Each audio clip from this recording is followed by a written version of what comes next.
Okay, class 6. In the last video, we have discussed about the line. हमने line discuss किया कि line क्या होती है, उसका मेजरमेंट किस तरह से स्केल पर करते हैं, और उसमें हमने सीखा कि अगर इस तरह से एक लाइन दी हुई है और उस पर एक पॉइंट दिए हुए हैं दो, और एक थर्ड पॉइंट दिया हुआ है बिटवीन, तो यहाँ से अगर ये दिया हुआ है तो ऑलवेज इस AC की लेंथ जो होगी वो AB प्लस क्या होगी BC, AB प्लस BC क्या होगी AC होगी। ठीक है, ये हमने लास्ट वीडियो में सीखा था। ठीक है, अब हम क्या स्टडी करेंगे, हम स्टडी करेंगे एंगल। क्या स्टडी करेंगे? एंगल। तो एंगल क्या है? एंगल हमने जो लास्ट एक्सरसाइज की थी उसमें सीखा था। एंगल क्या है? एंगल है टू रेज का कॉम्बिनेशन, मतलब it is a shape which is made after joining two rays. Two rays को अगर ज्वाइन कर दिया जाए तो वो क्या शेप बनाएंगे? एंगल बनाएंगे। ठीक है, इससे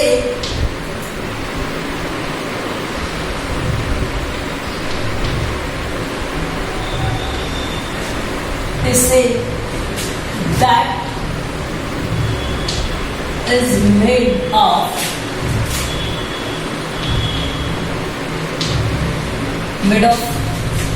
joining two lines, two rays, इस तरह से एक रे और एक। That means two rays have the common vertex. That is, two rays have common vertex.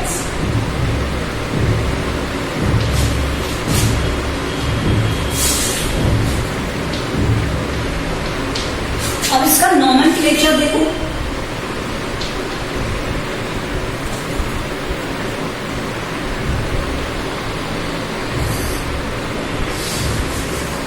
और नेम कैसे देखो, नॉमिनेशन या नेम, नेमिंग कैसे करते हैं, इसकी नेम कैसे दोगे आप?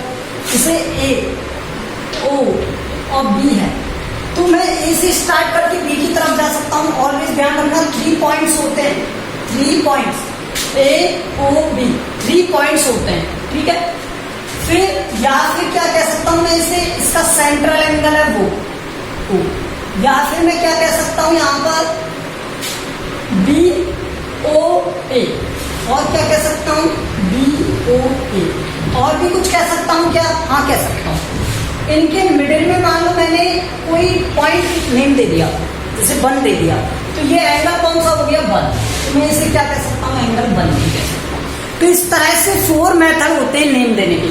एक तो ये कि इनके पॉइंट से AOB, और दूसरा ये BOA, और एक क्या ओनली O को रिप्रेजेंट कर दो, और एक क्या हो सकता है कि मैं यहाँ पर कोई नंबरिंग कर दूं या कोई नेम दे दूं। ठीक है, XYZ लाइक दैट। तो ये होता है एक मेथड नेम देने का। ठीक है, अब मैंने इसके टाइप्स डिफाइन किए थे, टाइप्स। और टाइप्स में क्या डिफाइन किया था कि इसके कौन कौन से टाइप्स होते हैं। जैसे राइट एंगल होता है, पहले क्या होता है? Right angle.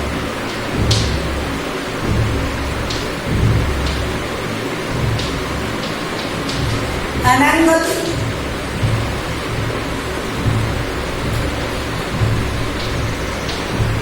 which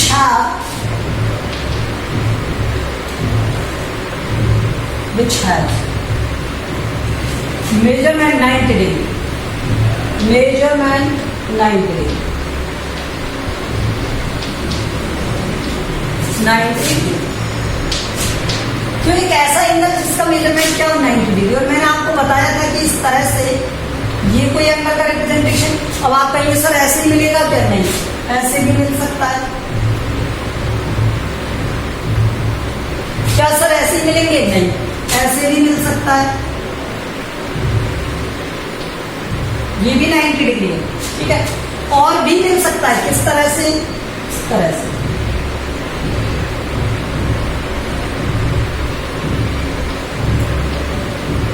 तो ये भी एक 90 डिग्री है। ठीक है, तो ये सब क्या है? 90 डिग्री के एंगल है। इस शेप में, इस शेप में, इस तरह से, और और इस तरह से ऑल आर द 90 डिग्री। अगर ये सब 90 डिग्री है तो हम इसे क्या कहेंगे, राइट एंगल कहेंगे। क्या कहेंगे, राइट एंगल। अब मैं बात करता हूं किसकी, obtuse acute angle, acute angle.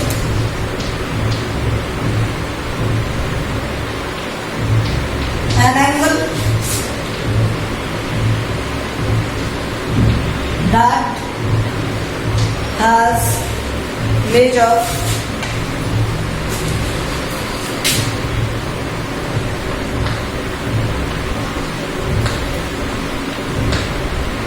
less than 90 degree.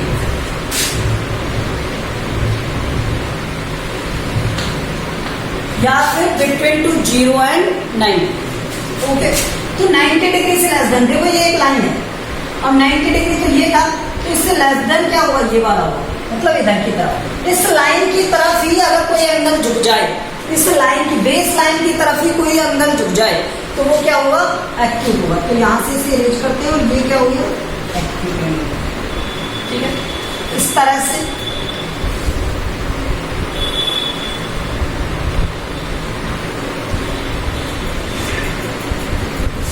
तो ये बात ध्यान रखना, जिधर ये बेस लाइन का एरो होता है, जिधर बेस लाइन का एरो होता है उधर से ही प्रोटेक्टर में 0 से काउंटिंग करते हैं, 0 से काउंटिंग करते हैं।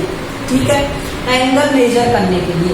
अगर लाइन बेस लाइन का एरो, बेस लाइन का एरो इधर है, बेस लाइन का एरो इधर है, तो 0 की काउंटिंग इधर से करेंगे, ना कि इधर से। तो हमेशा बेस लाइन का एरो जिधर होगा उधर से हमें 0 पर काउंटिंग करनी है। Okay, this is the method of measurement angle.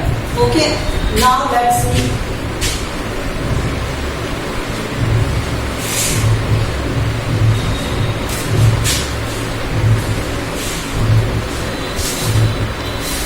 Raise कर दें। अब देखिए, अब मैं आपको बताता हूं क्या, ऑब्ट्यूज एंगल। क्या, obtuse angle.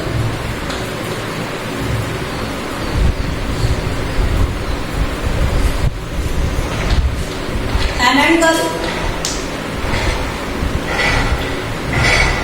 which that which has measurement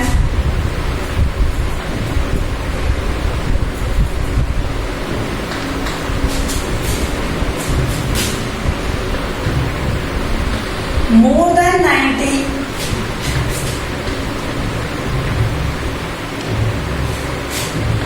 and less than 180।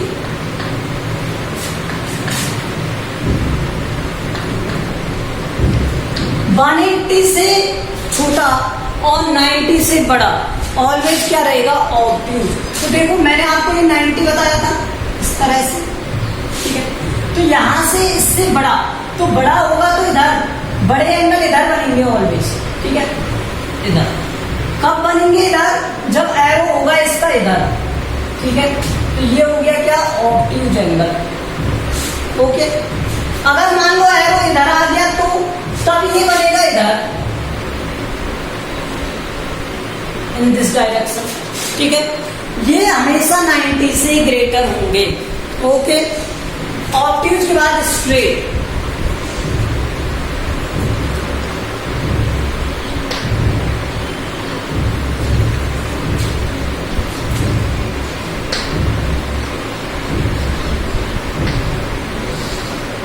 Straight angle क्या होगा, N angle that has measurement of 180 degree, an angle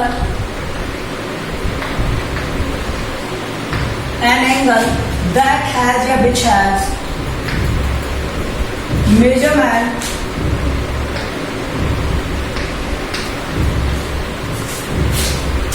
(180 degree) 180 degree.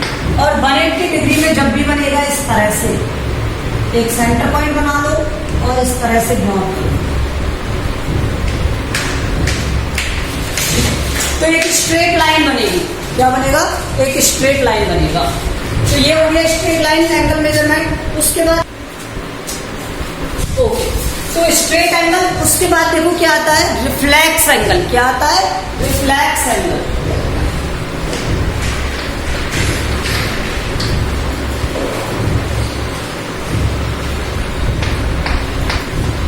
तो रिफ्लेक्स एंगल क्या होगा, जो 180 डिग्री से ग्रेटर हो और 360 से स्मॉलर हो। अब 180 से ग्रेटर, देखो ये ऑलरेडी इसके लेवल में आ गया, तो अब इधर बनेंगे सब एंगल बाहर की तरफ ऐसे, ठीक है।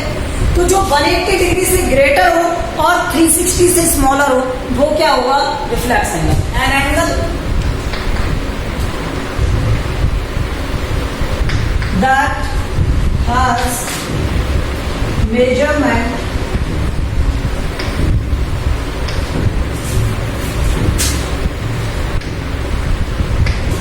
greater than 180 degree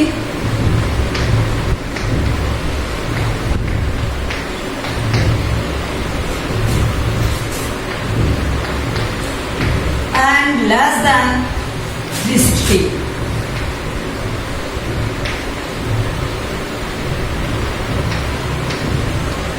ठीक है, तो ये किस तरह की शेप होगी, देखो ये एक लाइन और इस लाइन पर नीचे की तरफ, क्योंकि ये तो 180 है, ठीक है, इस तरह से, तो ये नीचे की तरफ, तो ये एंगल कैसे आएगा, ऐसे, इस तरह से कोई भी एंगल हो सकता है। बाहर की तरफ, अंदर की तरफ मेजर नहीं कर रहे हैं, बाहर की तरफ मेजर कर रहे हैं, इस तरह से। तो ये क्या है, रिफ्लेक्स एंगल। ओके, अब देखो कंप्लीट एंगल, किसकी बात करेंगे, कंप्लीट एंगल।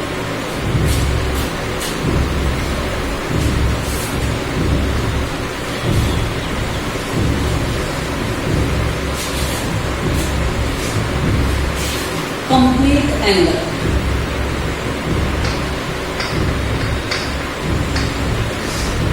ये मैं सब कुछ आपको ऑलरेडी पढ़ा चुका हूं, ठीक है, लेकिन रिवीजन करना है हमें और साथ में इन्हें समझना भी है, ठीक है, जिनसे रह गया था वो समझ।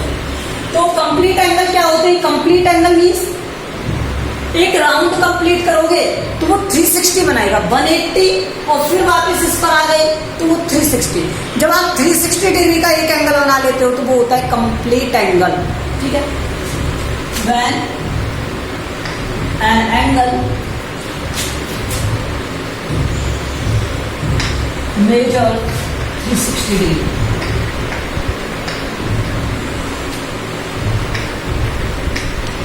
कितने का हो, 360 डिग्री का हो, तो वो एंगल क्या होगा,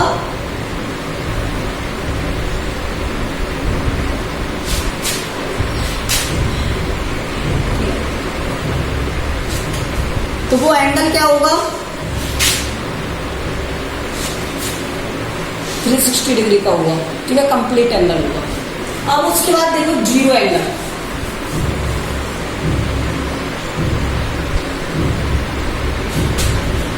when angle measures 0 डिग्री, तो 0 डिग्री मीन्स ये लो, ये लाइन यहां से स्टार्ट, ये एक ही लाइन, ठीक है, ये हो गया 0 डिग्री, इसी पर, इसी पॉइंट पर, यहां से कंप्लीट करके नहीं आए हम, सिर्फ इस पॉइंट पर हो गया, तो वो एंगल क्या है, 0 डिग्री है, नो मेजरमेंट देयर आफ्टर। अब इसके बाद कुछ पेयर्स में भी एंगल होते हैं, मैंने आपको बताया था कॉम्प्लीमेंट्री एंगल बताया था, क्या बताया था, कॉम्प्लीमेंट्री एंगल, ये सीख लो, ये आगे काम आएगा आपको, complementary angle.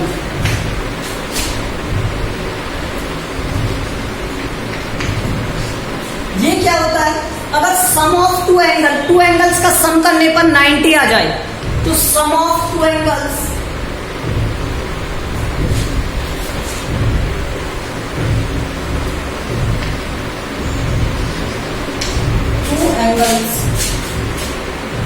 is 90 degree, then these angles are complementary angle.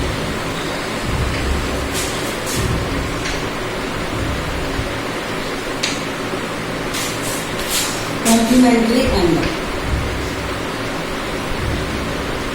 मतलब मान लो एक एंगल दिया है आपको AOB और एक एंगल दिया है आपको OBC।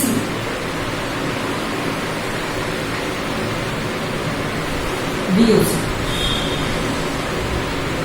तो ये क्या हो 90 डिग्री। मतलब एक एंगल इस तरह से,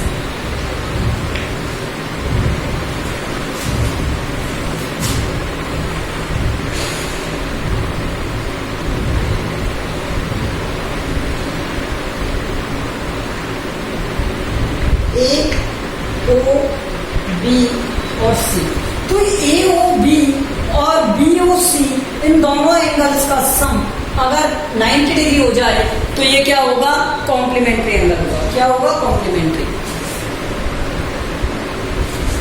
okay, now let's see next supplementary angle.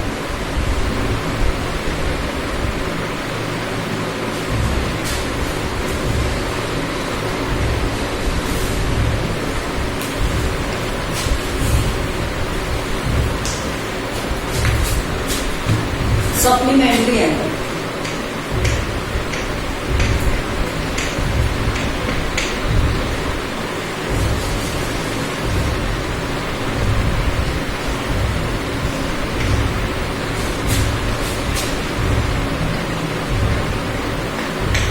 when sum of two angles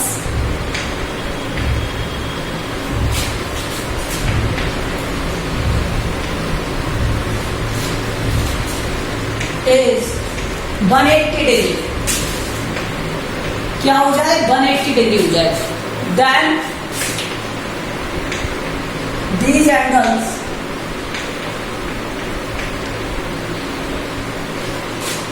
are supplementary।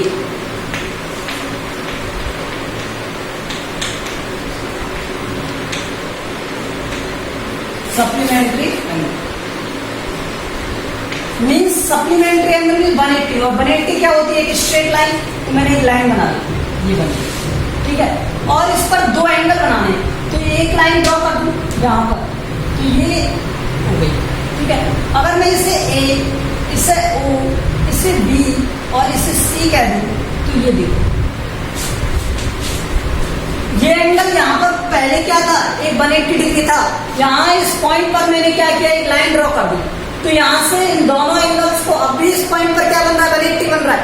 तो ये वाले एंगल का सम और इस वाले एंगल का सम क्या हो गया, 180 डिग्री के इक्वल हो गया। कौन से वाले का, इस वाले का सम और इस वाले का सम 180 हो गया, ठीक है।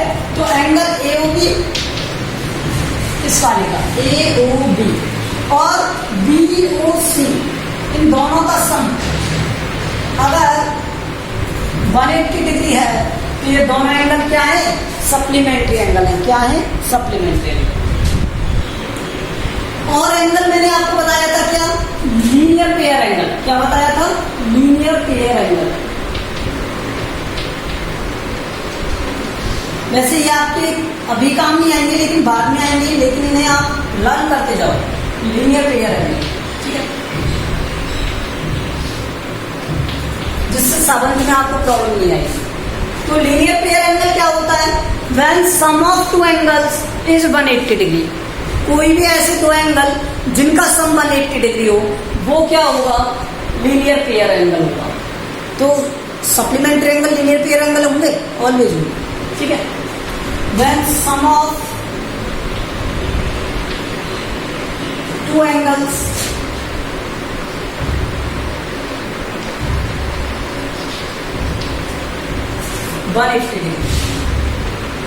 ठीक है। अब देखो, मैं इस तरह से भी कोई भी बना सकता हूँ। मान लो ये एक लाइन है और इसे इस तरह से डिवाइड कर दिया जाए, ये A, ये O, ये B और ये C। तो यहाँ पर AOC प्लस BOC या COB, ये क्या है, 180 डिग्री। तो ये दोनों एंगल AOC और BOC ये क्या है, लीनियर पेयर एंगल है, ठीक है। अब इसके बाद देखो थर्ड एंगल, नेक्स्ट एंगल कौन सा होता है, एडजेसेंट एंगल होता है। क्या होता है, एडजेसेंट एंगल। आज अभी इसका बेसिक डिस्कस करेंगे, बिल्कुल बेसिक, फिर हम एक्सरसाइज करेंगे।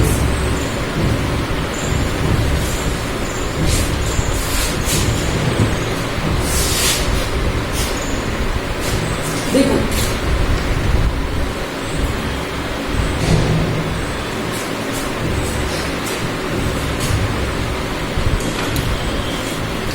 एडजेसेंट एंगल ये बता देता हूं मैं आपको। तो एडजेसेंट एंगल क्या होते हैं, जिनमें एक कॉमन आर्म होती है और एक कॉमन वर्टेक्स होती है, वो एंगल क्या होते हैं, एडजेसेंट एंगल होते हैं।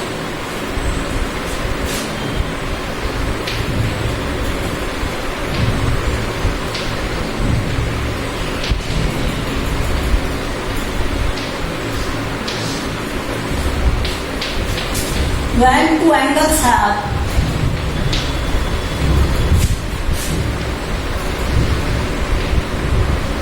a common arm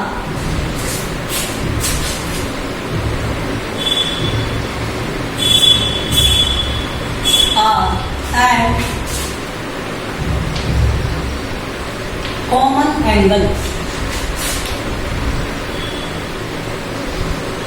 ठीक है।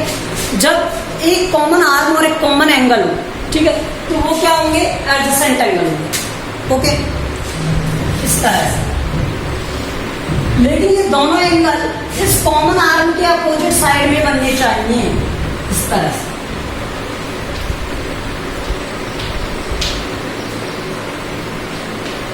तो AOB और BOC, ये ध्यान रखना, AOB एंड BOC ये दोनों एंगल क्या है, एडजेसेंट, AOB और BOC। अब आप कहेंगे सर ये नहीं है क्या, AOC, ये इसमें भी तो कॉमन आर्म है, ये वाली, ठीक है, OC, तो ये नहीं है क्योंकि ये एक ही साइड में बन रहा है। कॉमन आर्म के अपोजिट साइड में एंगल बनने चाहिए, ठीक है। तो मैं यहां लिख देता हूं इसका मार्क करके, angles should be made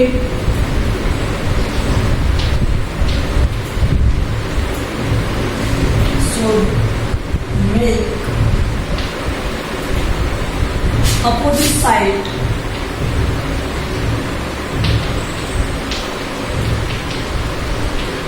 of the common arm, opposite side of the common arm।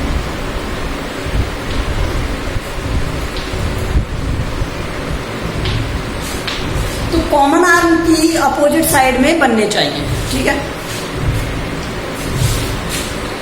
अब इसमें एक और बात है, क्या, एंगल को मेजर किस डायरेक्शन में किया जाता है, एक तो क्लॉकवाइज डायरेक्शन में किया जाता है और एक एंटी क्लॉकवाइज डायरेक्शन में। तो एंगल का मेजरमेंट किस डायरेक्शन में होता है, ये भी मैं दिखा देता हूं आपको।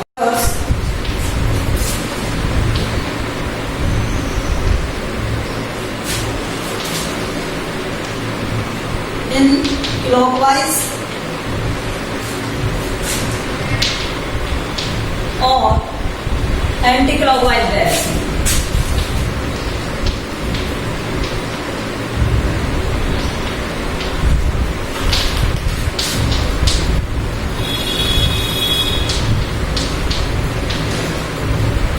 ठीक है, क्लॉकवाइज और एंटी क्लॉकवाइज डायरेक्शन में एंगल को क्या किया जाता है, मेजर किया जाता है। Okay, done. तो ये एंगल्स के अबाउट था, ये पूरी थ्योरी थी इसकी, ये आपको समझ में आ जानी चाहिए। अगर किसी को कोई प्रॉब्लम है तो फिर वो इस वीडियो को एक बार फिर से रिपीट करे, लेकिन ये ध्यान रखना ये लर्न होने जानी चाहिए सभी, ठीक है। ओके, एक्सरसाइज करेंगे हम नेक्स्ट वीडियो में। Thank you.